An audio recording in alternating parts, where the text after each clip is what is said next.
The list prime number is, prime number হচ্ছে মৌলিক সংখ্যা। যে স্বাভাবিক সংখ্যার কেবল দুটি পৃথক ভেক্টর, গুণনীয়ক বা উৎপাদক থাকে সেটি হচ্ছে মৌলিক সংখ্যা।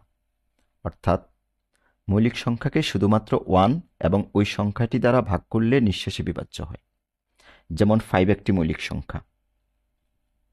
5 এর দুটি পৃথক গুণনীয়ক বা ফ্যাক্টর হচ্ছে 1 এবং 5। 1 কে মৌলিক সংখ্যা বলা যাবে না, কারণ 1 এর গুণনীয়ক শুধুমাত্র 1।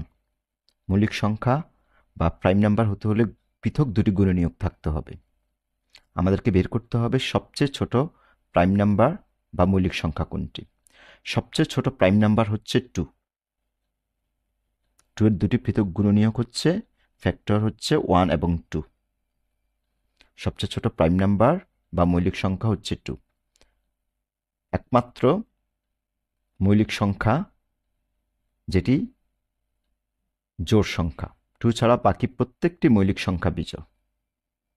The list prime number is 2। এই কোশ্চেনটির অ্যান্সার হচ্ছে ডি।